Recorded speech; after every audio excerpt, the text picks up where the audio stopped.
Hi hello నమస్తే, welcome to introvert creations. ఈరోజు మనం చేయబోయే రెసిపీ మొక్కజొన్న వడలు.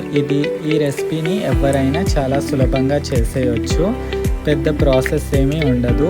మొక్కజొన్నని ముందుగా వాష్ చేసుకోవాలి. ఆ తర్వాత ఉల్లిగడ్డ, పచ్చిమిర్చి, జీలకర్ర, సోంపు, నువ్వులు, సాల్ట్ యాడ్ చేసుకోవాలి. తర్వాత మెత్తగా గ్రైండ్ చేసుకోవాలి. గ్రైండ్ చేసిన దానిలో నేను శనగపిండి యాడ్ చేస్తున్నాను.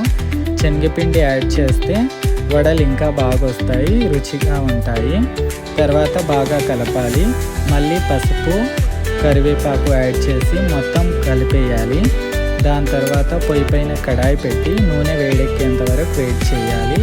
ఆ తర్వాత వడలు వేయడానికి రాని వాళ్ళు టీ స్టైనర్ని తీసుకొని దాని సాయంతో వడలు చాలా ఈజీగా వేయచ్చు. ఆ తర్వాత మనకెంతో ఇష్టమైన మొక్కజొన్న వడలు తయారైపోతాయి. Thank you.